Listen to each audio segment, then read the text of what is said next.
entre un conseil régional de Bretagne aujourd'hui, oh, plein de gens intelligents qui ont fait des études, et Dieu sait que chez nous ça compte les études. Alors ils sont appréciés, ils sont allés aux écoles, oui, bon, ils vous fournissent des belles études. Mais est-ce qu'un conseil régional, c'est un bureau d'études? Un bureau d'études, on peut s'en offrir quand on a besoin. Mais un conseil régional, c'est issu de l'élection, c'est une assemblée, c'est une équipe qui doit porter un projet pour la Bretagne, qui doit porter toutes les attentes de nos entreprises, les attentes de nos enfants, de nos jeunes. Nous vivons ici un vrai paradoxe. La Bretagne vit un vrai paradoxe. Nous avons le niveau d'études, les taux de réussite au bac les plus élevés, et nos jeunes ne trouvent pas d'emploi à la hauteur de leur qualification. On ne trouve pas. Et qu'est-ce qui se passe? Qu'est-ce qui se passe? Eh bien, certains doivent s'en aller. À Londres, à Paris, ailleurs. Si l'on a envie d'aller faire son tour d'Europe, voir son tour du monde, comme il y avait autrefois le Tour de France de 2 enfants, c'est bien. Les voyages forment la jeunesse, à condition que ce soit volontaire et à condition qu'il y ait une possibilité de retour. Moi, je voudrais qu'il y ait un droit au retour pour nos jeunes. Mais pour créer ce droit au retour, il faut que nous ayons ici des emplois à la hauteur de la qualification de notre jeunesse. Donc certains s'en vont, et d'autres sont obligés d'accepter des emplois qui ne correspondent pas, et souvent il y a un mal-être, il y a un malaise. On parle parfois du malaise de la jeunesse bretonne, il ne faut pas généraliser. Il y en a qui trouvent leur voie, et on en a rencontré beaucoup, encore tout à l'heure, mais il y a aussi ce malaise lié à une mauvaise orientation, au fait qu'on n'a pas trouvé sa voie et qu'on ne peut pas s'épanouir.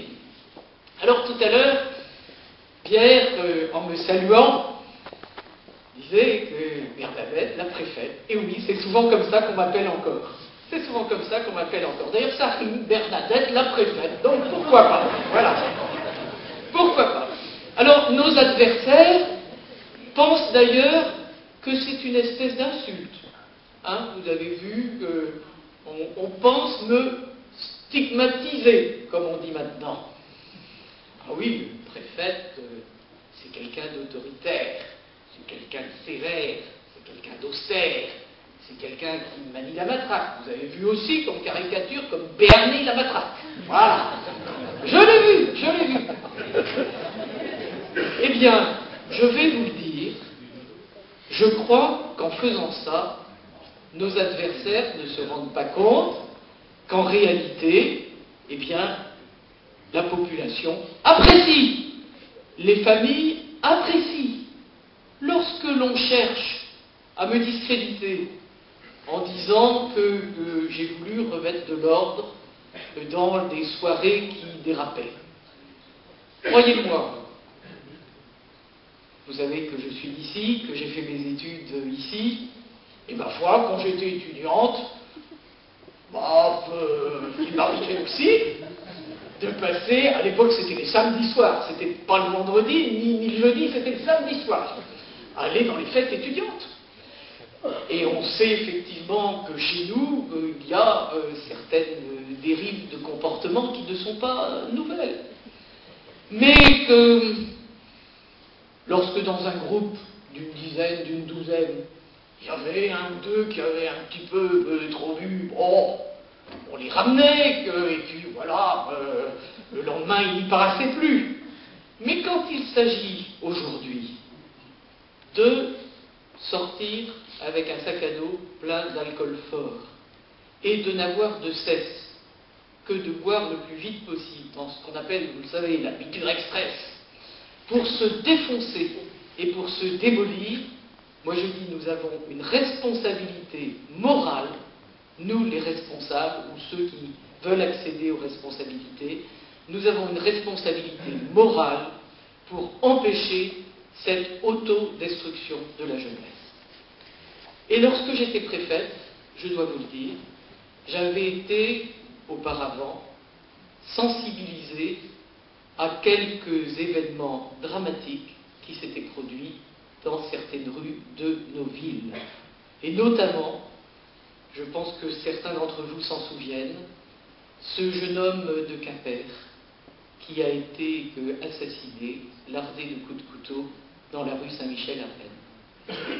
Eh bien, lorsque j'ai eu à prendre des décisions en matière de sécurité publique dans l'exercice de mes fonctions, j'avais toujours ce cas en tête, et aussi dans le cœur, vous pouvez imaginer, en me disant, je vais peut-être prendre des décisions qui ne plairont pas à tout le monde, mais je ferai tout mon possible pour que tant que je suis préfète ici, il n'y ait pas un jeune qui meurt bêtement pour une fête qui tourne mal. Et lorsqu'il y a eu les rave-parties, c'est exactement la même chose que je me suis dit. Ça n'a pas toujours été compris. Tantôt il a fallu organiser et canaliser, tantôt il a fallu interdire. On m'a fait aussi des caricatures là-dessus. Mais j'avais toujours en tête ces mêmes situations. Je ne veux pas qu'à l'occasion de fêtes, il y ait des jeunes qui perdent la vie alors qu'ils l'ont à peine commencé. Et soyez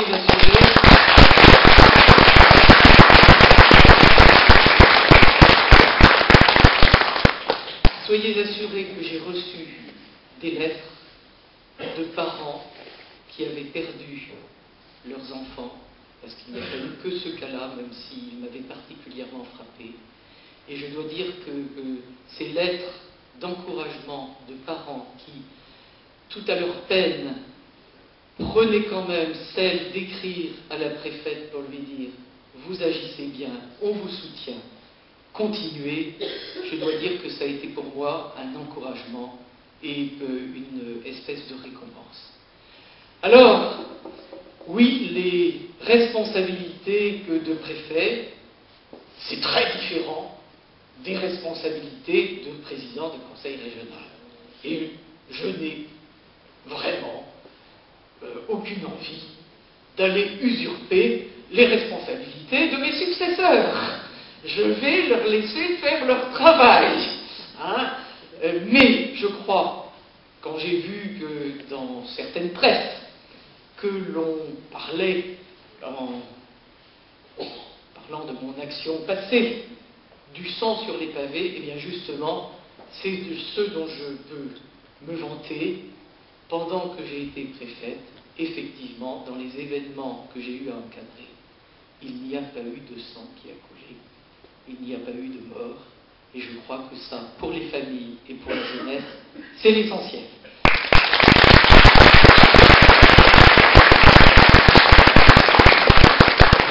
Alors maintenant, dans ces responsabilités, j'ai aussi vu la Bretagne. Je l'ai vue un peu différemment. Évidemment, en tant que Bretonne, même quand j'étais à Paris, en Lorraine ou ailleurs, je revenais le plus souvent possible chez moi. Mais le voir, y habiter, y exercer des responsabilités, ça vous donne un autre regard. Et vous faites vos analyses. Vous vous dites, mais qu'est-ce qui se passe? Qu'est-ce qu'elle a, ma Bretagne? Avec tous ces talents, avec toute cette jeunesse, avec toute cette formation, comment se fait-il qu'elle ne soit plus au fait de la prospérité? Alors on nous raconte, on entend toujours, qu'on est les meilleurs, qu'on est en pointe, qu'il y a eu une révolution économique en Bretagne. Attendez, la révolution économique bretonne, elle dépend, ça remonte quand même aux années 70, ça remonte aux années 70. Nos grands capitaines d'industrie, que l'on cite, ça remonte encore à cette époque-là. Pourtant, il y a des talents, on en a rencontré tout à l'heure. On en a rencontré. Il y en a plein de talents. Mais il manque quelque chose pour qu'ils puissent complètement s'épanouir. Bon, qu'est-ce qu'on a perdu? Pas nos talents, pas notre énergie créatrice, pas notre dynamisme. On s'est un petit peu endormi.